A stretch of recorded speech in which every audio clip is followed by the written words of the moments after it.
Hey YouTube. A few weeks ago I finally got back on and I showed my pocket survival kit, and as I went through it, breaking it down, I decided there were some updates I needed to make, so I'm just back with that. So I have everything laid out. The first row here is all the items that actually came with it. The kit that I bought is the SOL Survive Outdoors Longer Traverse Kit. And you can see here, these are the listed contents. It comes with it. It's a emergency emergency blanket, a water bag, aqua tabs, a fire starter, it's the flint type, some fire tabs, the Sparklite cotton tabs, a whistle, duct tape, a single safety pen, and some survival instructions.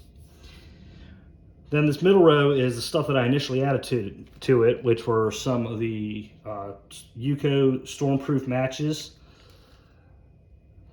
a button compass, a little LED flashlight, some paracord, and some food in the form of granola bars. So that's where it all started. I had this initially. The main reason I like the SOL Traverse is because it comes in this metal tin. So not only does it keep things waterproof, or fairly waterproof, but it gives me a vessel to actually boil in if need be, and it has a top that I can help to speed it along. And then as I had all this stuff together, all these items here fit within the kit itself. Took the 550 cord, strapped that to the tin with a big rubber band, which of course has additional uses if need be, and then put the granola bars all in a Ziploc vacuum seal bag. So all the stuff went in here. This keeps it all the size that it can, the little ends will roll over. I could fold it up, put it in a cargo pocket or a pouch on the outside of a pack, easy enough, and gives me an additional container should I need it. So after going through that and looking at some other videos, again, Renaissance Marine has been one of my current faves to watch recently, and he did some breakdowns of his survival kit and also some other store-bought ones that he put together. And obviously we all know that, you buy a pre-made kit, there's always little additions that you need, or maybe there's even some subtractions you want to remove from it. So that's what I did initially with the Sol Traverse. I added these items in the center column, and then I decided there's some other stuff I wanted to add. The first thing that I wanted to add was some medication. So I have 2 doses of Benadryl or anti-allergy medicine, 2 doses of Tylenol for pain and fever, and I have 4 doses of anti-diarrheal pills. The reason I did 4 of those is because, God forbid, you get in a survival situation, you drink some bad water, and you end up with diarrhea, you're really going to be hurting yourself very bad on that. In this little bag here, I added a chicken bouillon cube.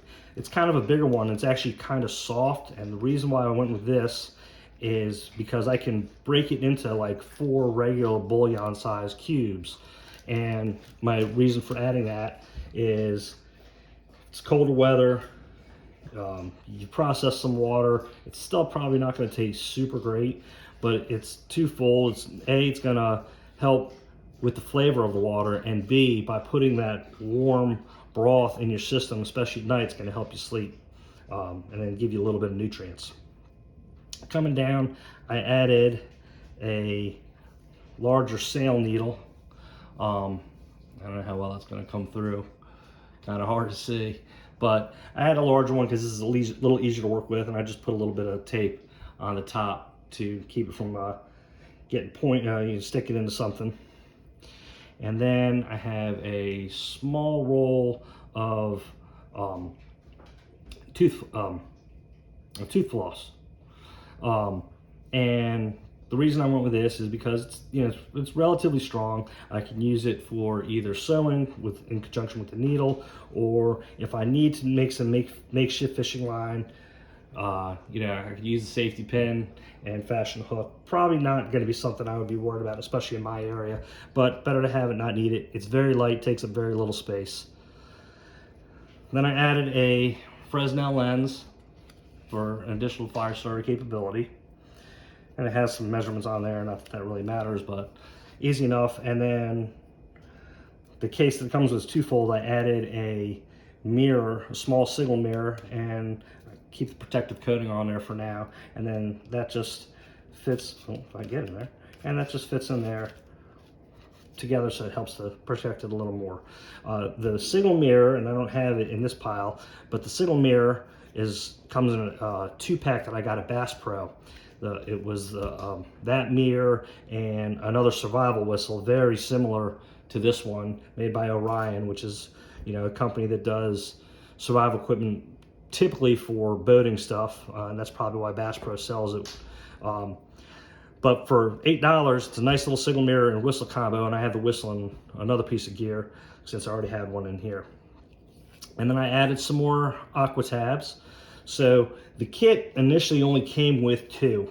So this is, I subbed that out for the bigger strip here, and I have a total of 10 sets of tabs. It's 2 tabs per dose per liter. So I can actually you make 10 liters of clear water with this. It's a little overkill, but I'd rather have that. Water is probably the most important thing you can have.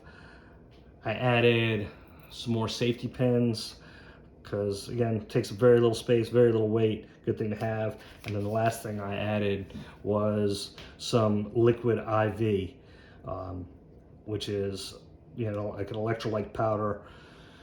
So again, water going to be less than stellar tasting probably, and this will A, help the flavor, and B, provide some electrolytes. And it's a pretty big pack, so if I would have to use it, I'd probably use it in 2 portions.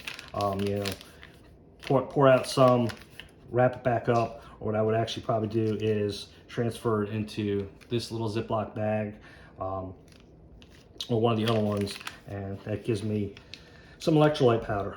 So I'm gonna pack all this up and we'll be back in a second. Well, here it is all packed together. All nice and vacuum sealed. You can see the granola bars, the electrolyte powder, the 550 cord, and then the original Soul Traverse box in there. You see I got the date on it for when I sealed it up, so I can come back and check it as necessary. And then, you can see it's probably about 1.5 inches thick or so. And then once you fold it over and you tuck it on the other side, it's probably similar in size to like one of those like the Datrex rations or those lifeboat rations that are vacuum sealed, the 3,600 calorie packs. So easily fits right in a BDU pocket, or a pouch on a pack, just throw it in the main bag. So that's everything together. If you can think of anything I should have packed in there that I didn't, or any suggestions or other comments, just leave them below. Thanks for watching.